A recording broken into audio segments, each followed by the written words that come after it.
Welcome to another episode of Hutch on Hunting. This is Hutch, and we're heading up to a good friend of mine, not far from here, about 60, 80 miles, to Mr. Henry Ferguson. Now, Henry is the chairman of Colorado Bowhunters Association, Colorado Bowhunters Association.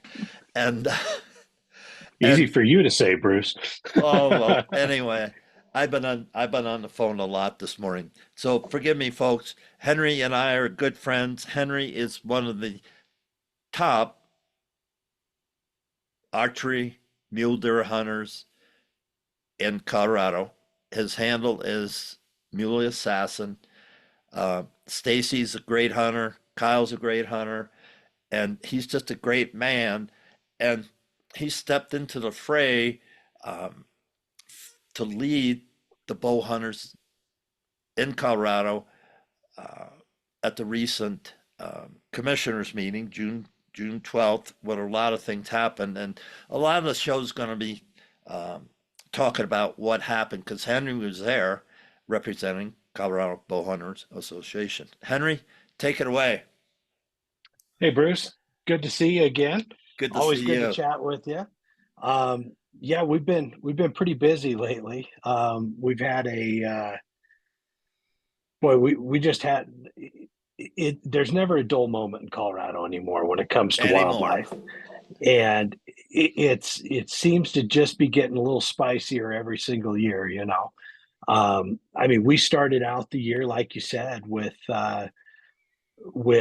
having a proposal from Colorado Parks and Wildlife staff to essentially limit all archery elk tags in the state. So, as you know, about half the units right now are open to over-the-counter hunting for residents and non-residents alike. And what's happened over the last 20 years is while rifle numbers have stayed pretty stagnant or maybe even slowed down a little bit, archery has continued to grow. And so as a result, we've actually ended up with a pretty unique situation where over the last, man, I think it's 5 to 8 years, we've actually trended to where there were more non-resident hunters in the field than there were resident hunters. Why do you think that So, is? it's very simple. It's a number of factors, but basically, let's start with if you're traveling from back east. Bruce, you came from Wisconsin, right? Yes, sir. So if you're traveling out west, you're one of your first states you're going to hit is going to be right here. It's either going to be Colorado or Wyoming. Well, Wyoming limits all their elk tags, so they're not easy to get. Even back when Here, I was first hunting in 1977, I took my first trip out west. Colorado was I just destination. yeah. And so we've made it very, very easy for people to get an elk tag here. If you can fog a mirror, and your credit card clears for the right amount, we'll sell you an elk tag in Colorado. And that's how it's been here for a long time. And in addition to that, we have the biggest elk herd in the West. So Oh, in the we're a great world, if destination. I Yeah, know, in the if, world, truly, yeah. yeah. So we've been a great destination for elk hunters and deer hunters for a very long time. Now, in 1999, Colorado Parks and Wildlife limited all archer or all deer tags to a draw. So regardless of weapon type, archery, rifle, doesn't matter. They're all issued through a draw process. Um, so the proposal this year was to do the same with archery elk, with elk starting with archery would be the right way to phrase Okay, that. not all rifle tags, but Nope, all archery tags across the state would have that was been the proposal. everybody, just like deer for everybody. Exactly. So what they did is they issued three different alternatives, which I love the way CPW, which when I say CPW, that's Colorado Parks and Wildlife. That's our group that manages wildlife in Colorado. And they manage a whole lot more than just hunters. I mean, they manage I think they said there's 800 different species in Colorado that Right. are in charge of managing all of it. So they issued three different alternatives for to address overcrowding in archery seasons. So the first alternative one was, as I mentioned, limit everybody, resident, non-resident alike. Alternative two was to limit non-residents, and residents remain over the counter. And then alternative three was status quo. So no changes, just continue on with the way they've done it for years. And literally at the very first meeting, the very first commission meeting, commission decided alternative three was not an option. So that was And that was a instantly positive, off I the believe. table. What was your Okay. thought on that? Was that Yeah, a yeah, positive? I think so. I think so because we were at a tipping point here, Bruce, in that we've lost a few big DAUs, or data analysis units, which basically comprises, we've lost five of them in the last 5 years, and those on average are anywhere from 4 to 6 different game management units. Right. So we've lost five of those over the last 5 years for archery. Now, what So, what was the point of that? well, Why did there's that there's happen? different reasons for each one. So it started out with E16, which was up around Vale area, Eagle County area, and those were because there was frighteningly low calf recruitment, and dwindling numbers. So hey, yeah, some maybe should have made some changes sooner, but that's revisionist history. And I'm convinced CPW does the best work they can with the information that they have available. They get a bad rap from some people, but you won't hear that from me. I think they do a terrific job. And But I'll echo anyway, that. I'll echo that because I have I a appreciate couple of that. friends, you know, that, you know, Prinsloo didn't end well for him, but he and I were Yeah, but personal he's a friends, terrific guy. and I was on the Sportsman Advisory Council, so I was at a Oh, few awesome. meetings, and I think they don't deserve the flack, let's just put it that way, that they get Yeah. because people really don't understand how they have to do their job. Well, and right now, I think all of that is amplified right now because of the wolf situation. And the Um, cougar and the mountain lion. well, that's coming. That's coming. But in wolves right now, with what's on the ground, hey, it wasn't. They didn't vote for that, or they may have voted for it individually, but that was not. It wasn't like CPW said, "Hey guys, we're going to No, they reintroduce didn't. wolves." No, the state voted. The voters of the state voted for You that. and I So voted. You and I yeah, voted. we did vote. I guarantee I didn't vote for it, but that's hey, again, at this point, doesn't matter. They're on the ground. They're there, and so what they are having to do is they've been placed the management of that resource and all of the resources that they impact by being here. That's all on them, and that's a lot. That's a bitter pill to swallow. So that's why I think they're getting a lot of bad press right now, and it's just not, in my opinion, it's not justified. They're doing the best they can with the resources and information they have, and let's be honest, they're having to make some of this stuff up as they go because there's not a playbook for this. You can't take what happened in Montana, Idaho, and Wyoming and Or apply it Oregon. here. No, it Yeah, doesn't. It doesn't fit because the political where climate is different. and not only Also, that, we have 10 times the amount of people living in Colorado as Wyoming does in roughly the same geographical area. well, the 10 same times the footprint. amount of people. We've Yeah. got X amount Yeah. more people, and most of them live between Fort Collins and Pueblo. Yeah. But not all of them. Not We've all of got them. enough out, and it's a different, they're different states. We're a very developed state here, and that's, hey, that's good and bad. But that's kind of what CPW is up against right now, though. So basically, once they issued these three alternatives, they always have a staff preferred alternative, and that was alternative one. So at the first meeting, they presented that. They dropped number three. That was dropped immediately.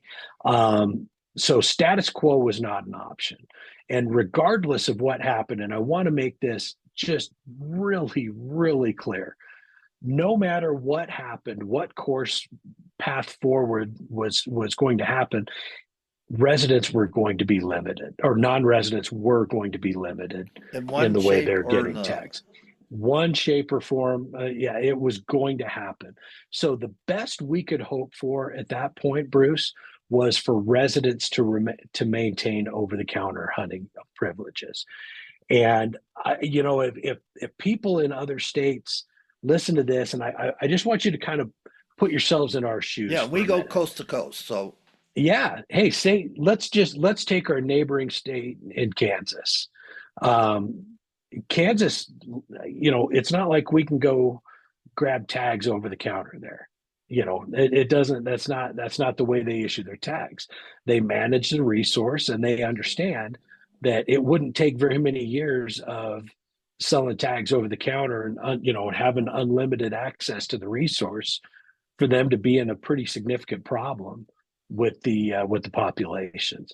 So they do a great job of managing that, and that's kind of more the model that Colorado's going to go to something a bit more similar to that. one thing So on so that, anyway, Henry, one thing, sure, Kansas doesn't have the public lands that Colorado that's a does. great point, Bruce. That's an awesome point. And that's a restricting tool that Kansas wildlife has to look at this, because you can't put 100 people on 1,000 acres and have any quality hunt at all. Yeah, chances are if you have 100 people on 1,000 acres, you're gonna end up with zero deer on a Zero. thousand acres. They're Right. gonna all be on the neighboring private where they can find refuge. And that's a great point, Bruce. And we are blessed with a lot of public land out Millions, here. millions of Yeah, acres.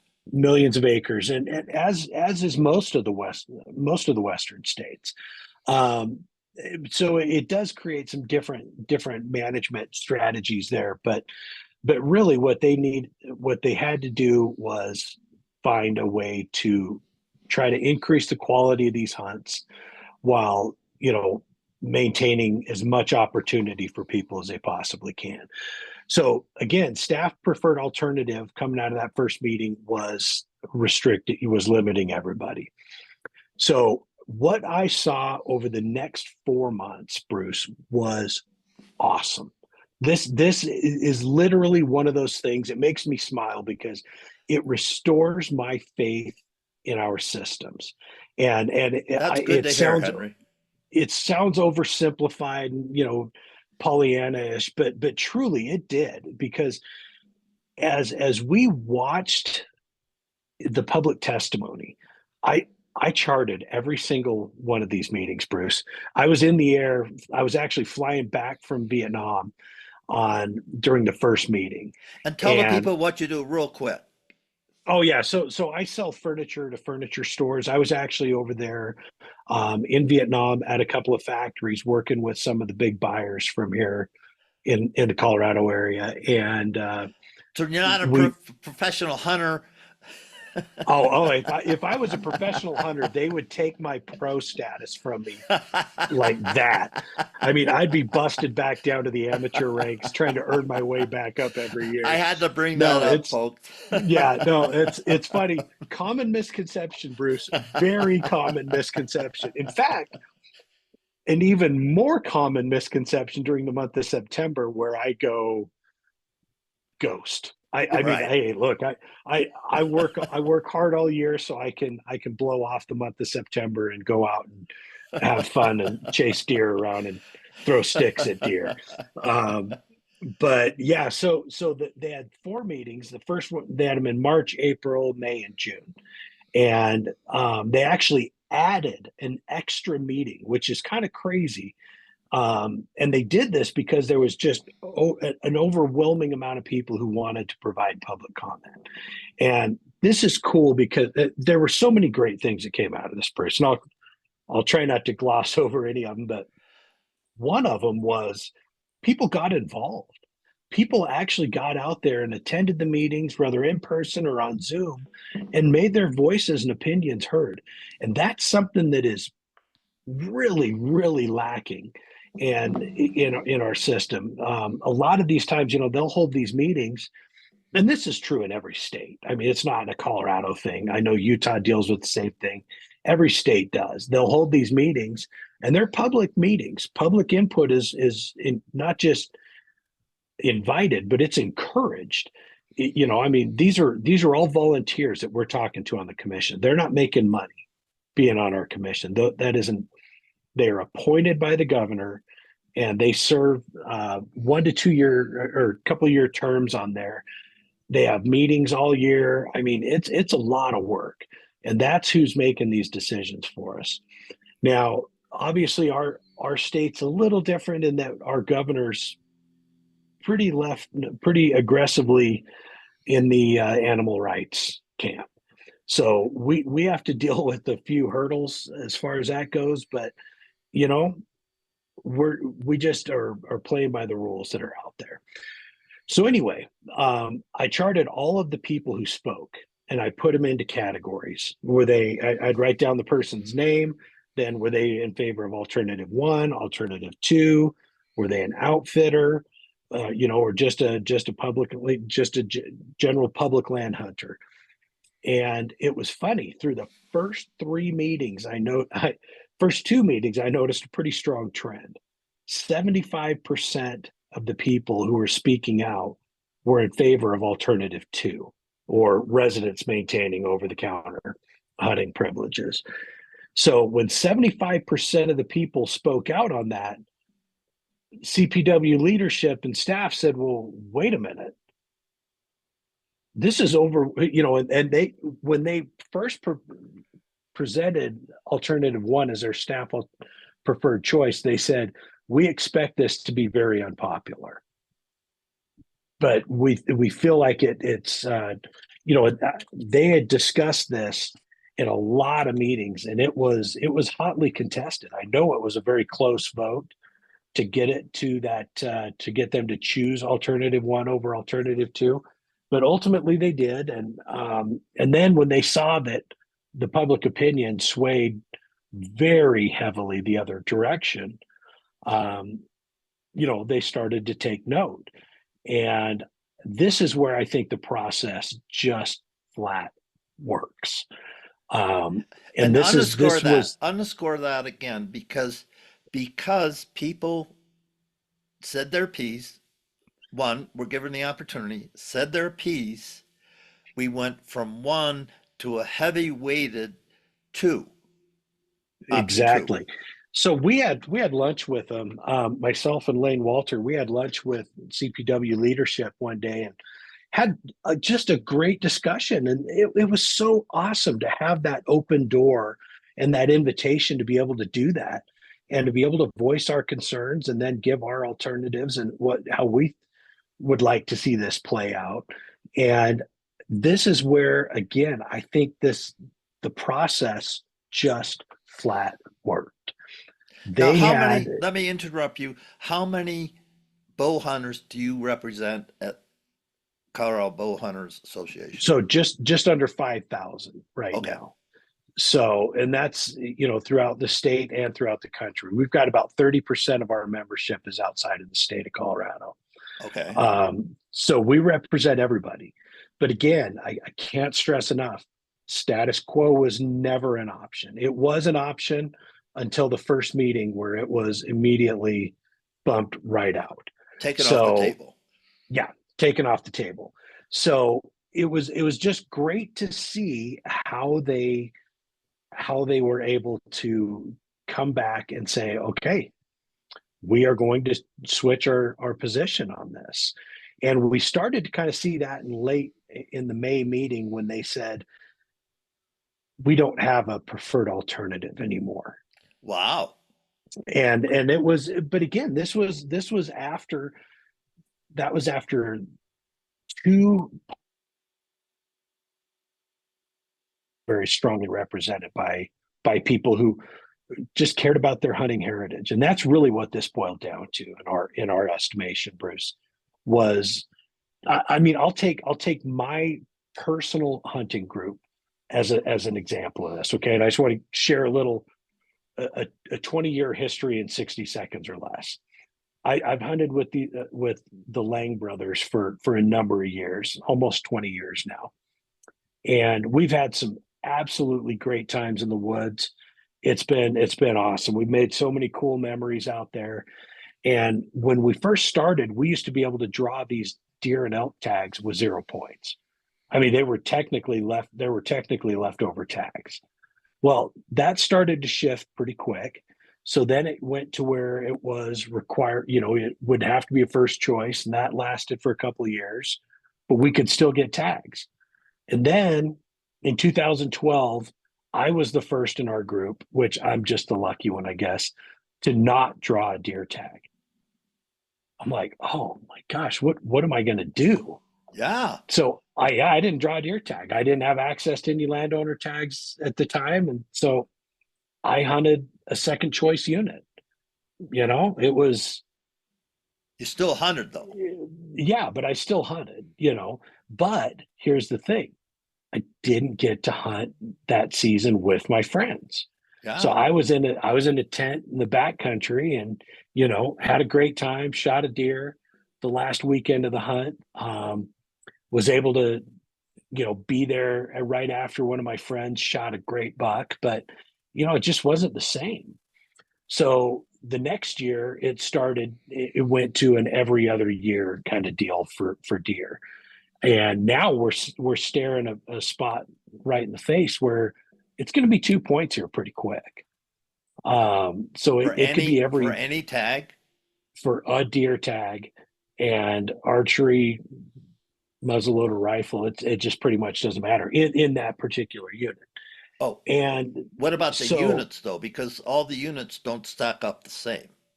no, no, they're all different. They're all different, and that's one of the things that honestly you're gonna the non-residents now that they're gonna have to start drawing tags.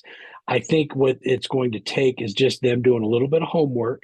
And now, granted, this first couple of years, it's there's going to be a lot more questions and answers, and Right. that's just me being brutally honest because number one, we don't know how they're going to allocate the tags, the number of tags So for each unit.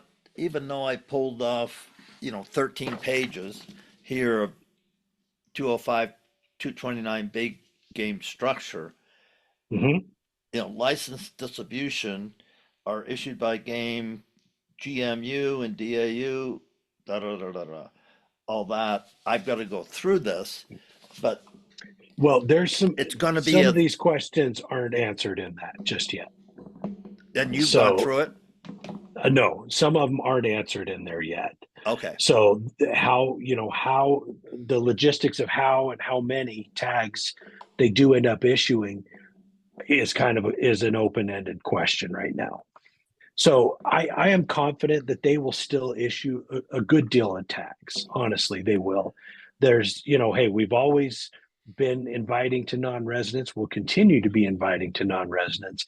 It's just going to be through a different process now. And that's okay. I mean, that's, you know, if you do enjoy hunting in Colorado, you'll spend the time and you'll learn a new system to apply for the draws, and it won't be that hard. I mean, one thing there's two things I would encourage everybody right now.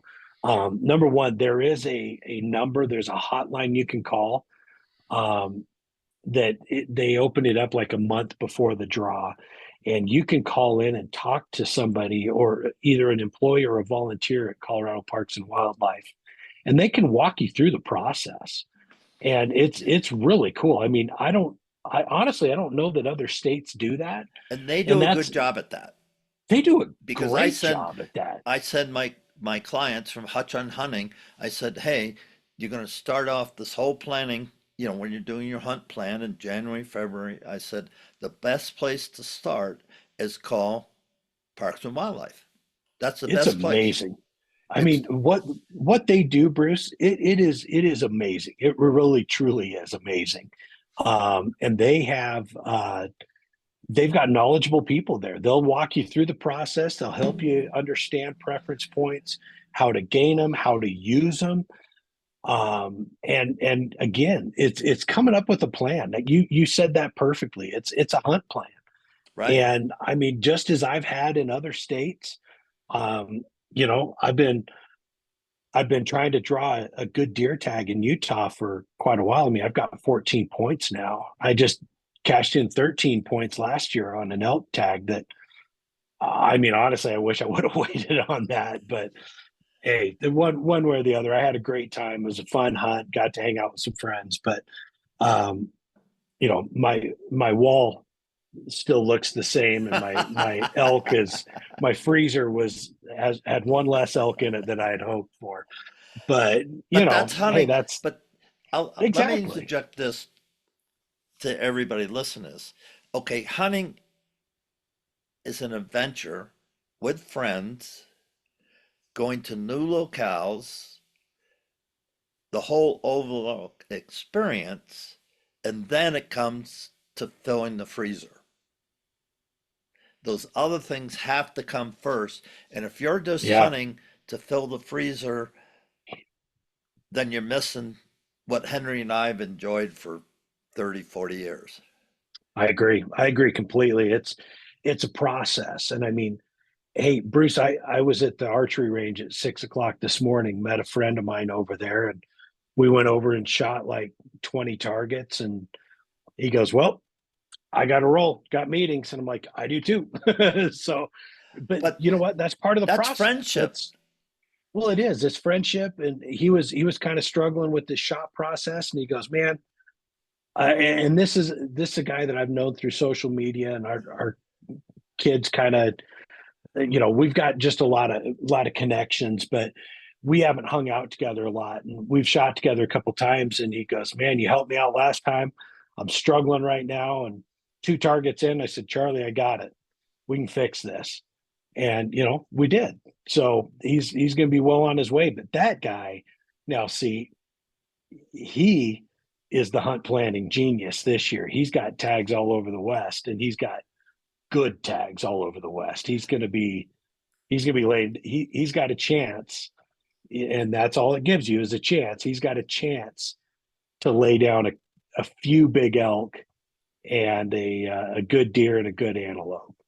Well, good So for him because my number in Texas, yeah, New Mexico, Colorado, Wyoming is zero. well, I've got you by two, I but have zero. hey, it was a disappointing year in the draws for us, man. I mean, my wife didn't draw anything. My son finally drew a rifle antelope tag, but he drew a rifle antelope tag that he should have drawn last year. But the winter kill up in the Northwest just changed people's Right. application strategy last year. And as a result, Kyle got pushed out. So, but he's got a tag this year.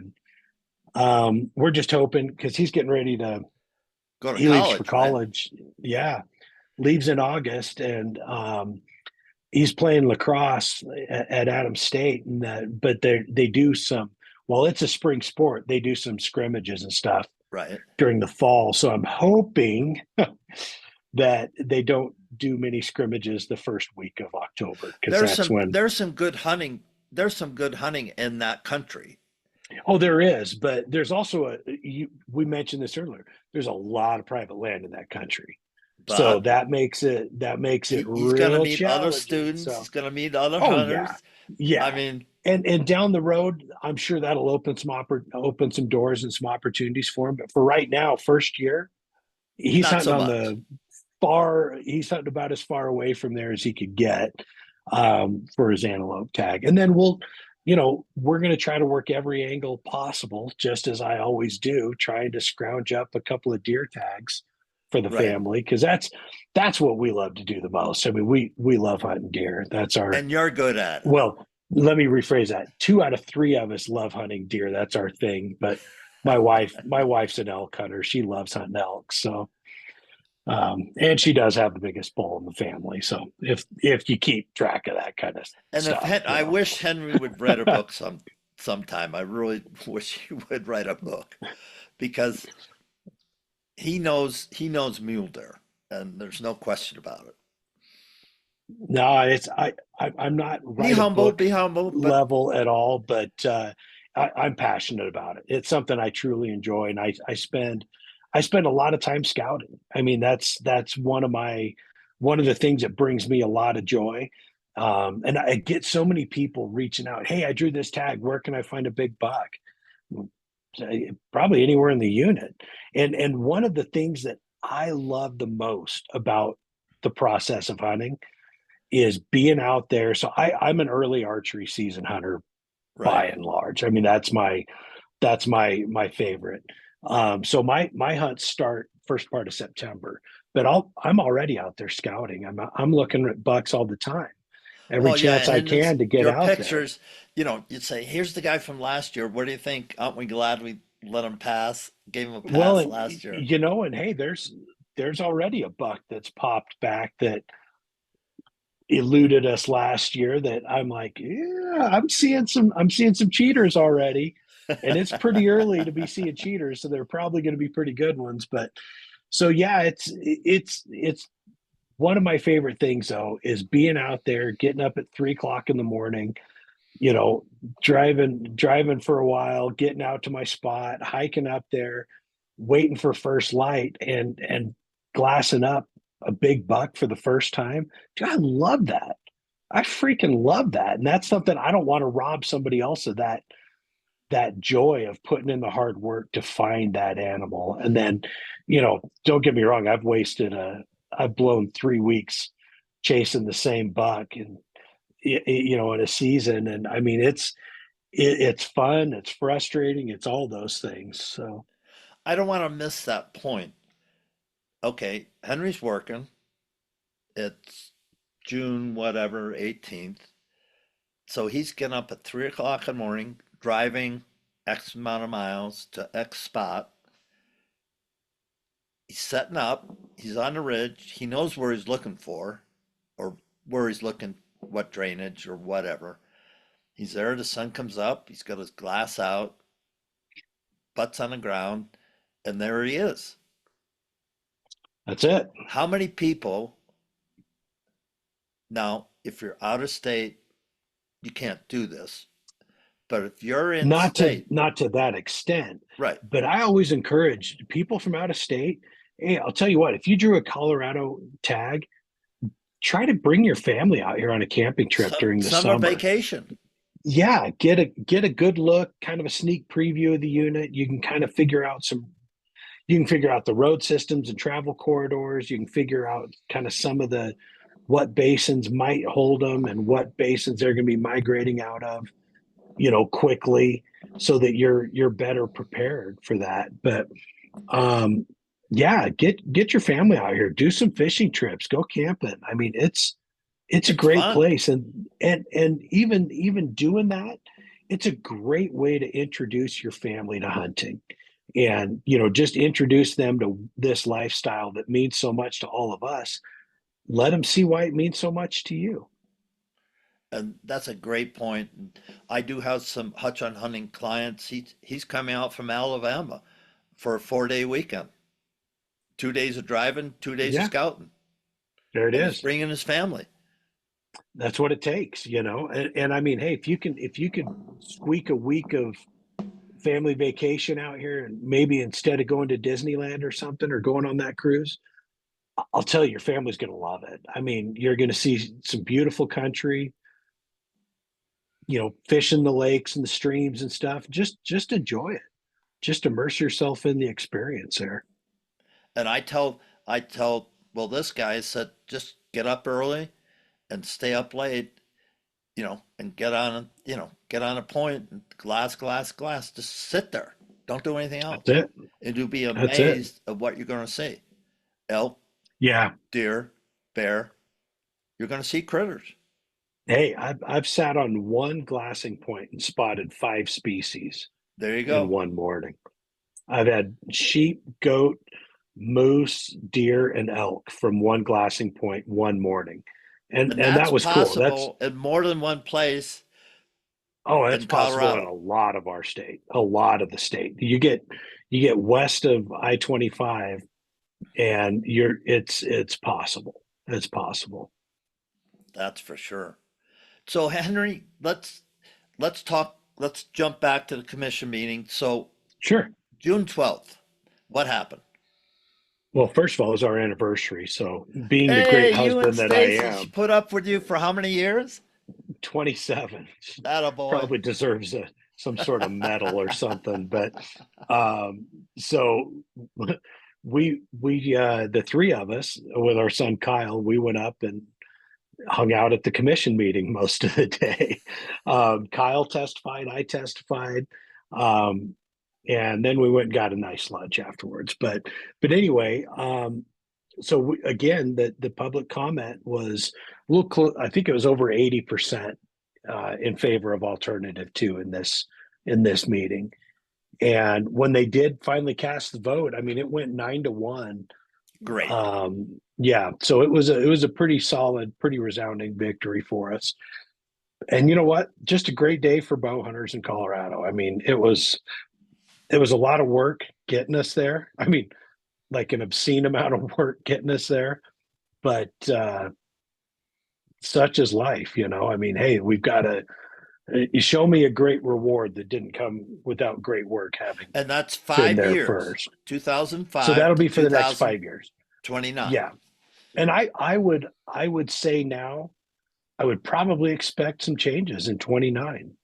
I mean, they were looking at limiting everything at one point in this. I mean, there was an alternative for rifle seasons that was limit everything. And much like the status quo in for archery, that was shot down in that first meeting. And for a couple of reasons. Number one, it brings in a lot of revenue for the state.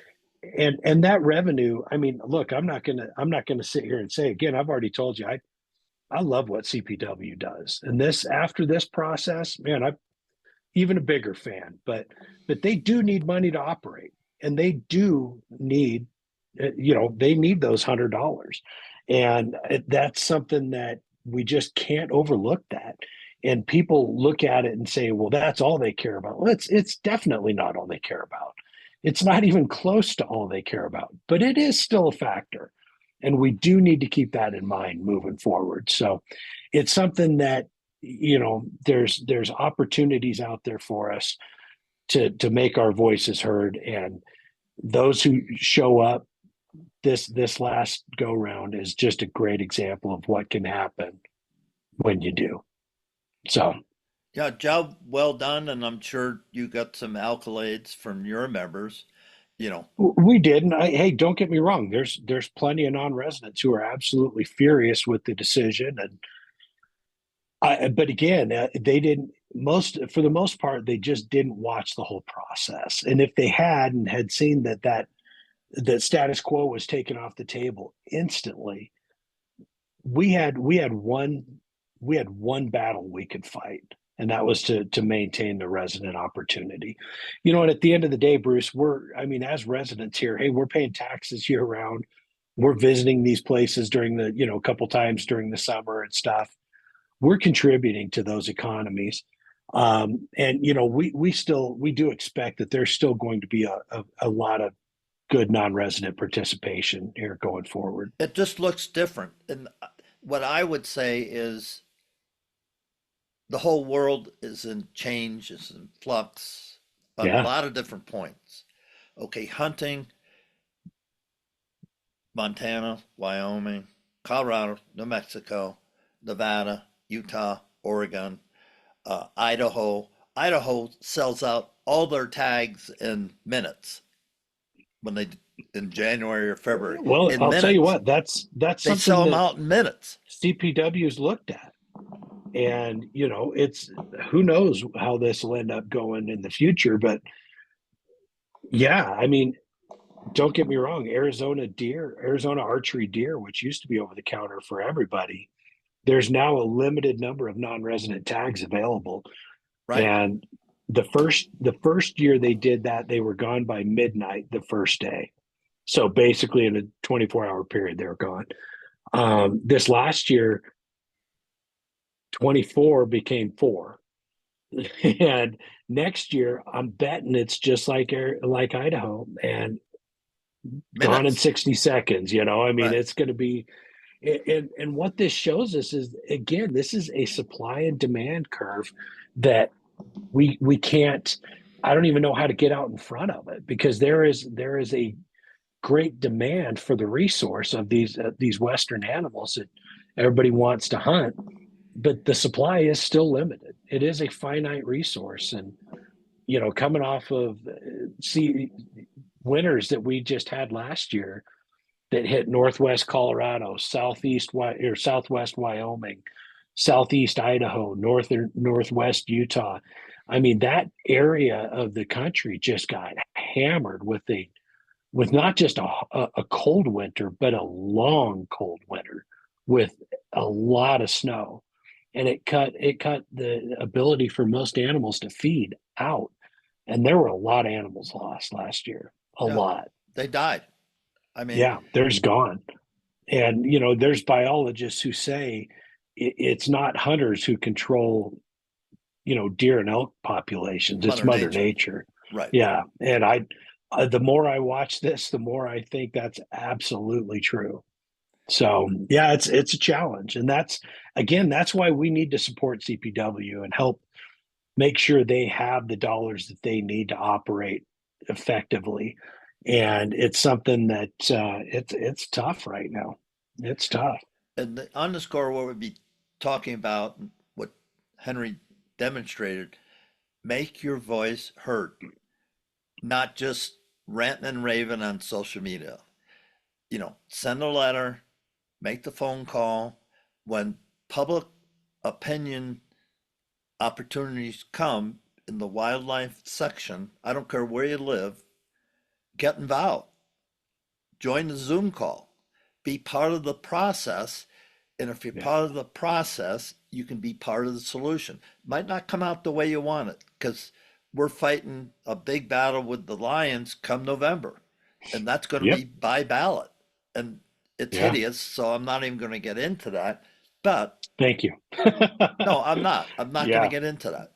No, it's But it's a big battle ahead, though, for it's a sure. battle. And hunters, we're facing the worst battles that we ever had thought of, because there's millions, if not billions of dollars in accounts that do not want to see you hunt ever again. They hate everything about our lifestyle, Bruce. Every It's bottom everything. line.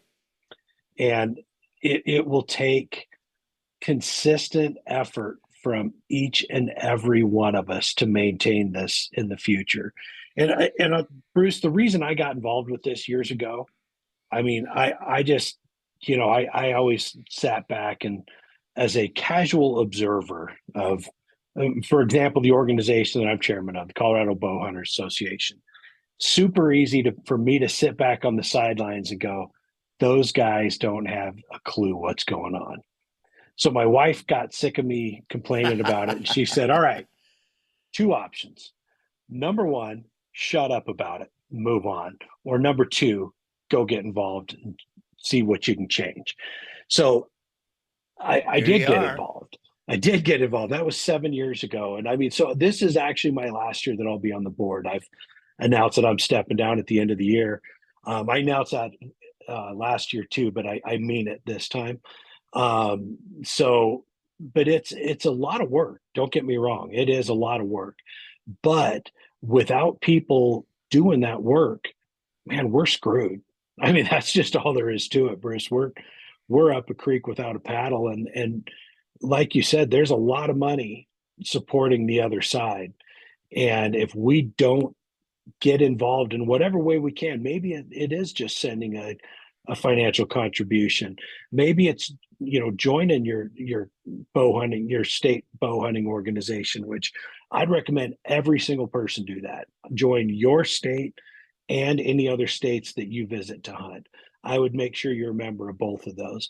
Number one, it'll keep you abreast of any issues that are coming up. Number two, again, if you make your voice heard and you still lose, yeah, you can complain. But if you didn't make your voice heard and you lose, you have nothing to complain about. Agreed. And And don't and forget that's the Elk Foundation, Ducks Unlimited, Mule Mule Deer Deer Foundation, Foundation, Muley you know, Fanatics, all great all of them organizations. across the board, because they're all really trying. Are they perfect? No, I'm not perfect. None of us Henry's are. not None of perfect. us are. Yeah, and you know what? We're on a coalition with a lot of those state those organizations, national organizations. Their state uh, chapters are on this coalition with us, and we meet every Friday afternoon, or every Friday at 11 o'clock. We have a Zoom meeting, and we get updates from across the state, and it's telling to see all of the different issues that sportsmen are facing and how we can work together to get through these. And we don't all agree on every standpoint. Hey, we did not agree with the outfitters on this last go round. That's okay. We won't always agree, but by and large, we will agree, and we will be there to support each other when we need it. And that's what this coalition's about. But yeah, any of those organizations, those are all worthwhile organizations. We should do all we can to make sure we're supporting them and to make sure that they have the strongest voice possible when they go to talk to their representatives, and that makes a tremendous difference. That safety in numbers and strength in numbers, more So, how does importantly. somebody become a member of CBA? Well, it's really hard, Bruce. When you go to our webpage, coloradobowhunting.org, it's right there on the main page. You can click join here, and it's $40 a year. We send out 6 full color magazines every year, and these are great magazines, good quality information. You'll have, I put a chairman's report in there, kind of gives you an update on kind of the state of our state and what's going on there. You'll get updates from the legislative liaison, from our Colorado Parks and Wildlife liaison. Then you'll get some great hunt stories. You'll get recipes, tech tips. We have some really great connections with some really knowledgeable bow hunters, and we'll feature stories and interviews from them in each of these magazines, and it's awesome. But really, what you get for that $40 is the legislative work that we do, and all the CPW work, all the work that we're putting in outside of that. In addition to our Spark program, which is a big getting a big movement to get youth involved in the outdoors, and we are investing heavily in that over the next few years. And it's something I'm incredibly proud of, and I can't wait to see how this all plays out and we're trying to reach a different group of kids.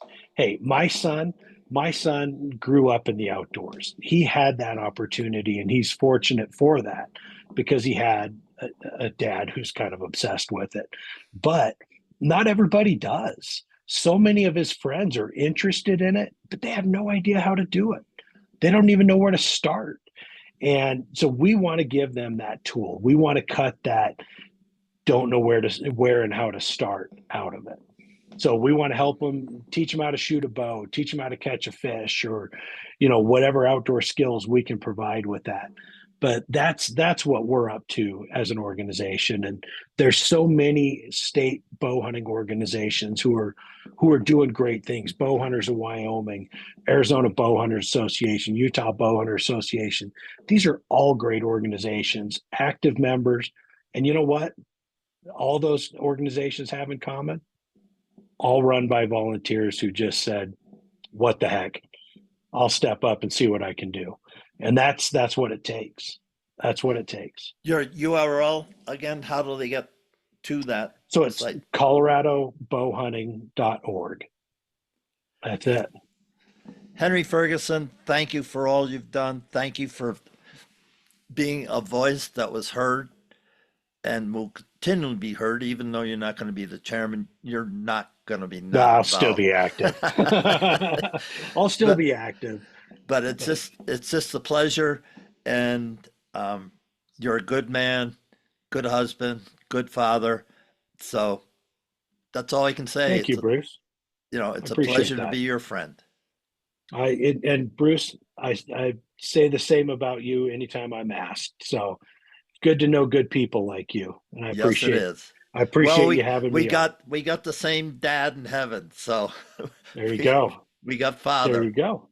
So Very there you true. go, folks. Very true. So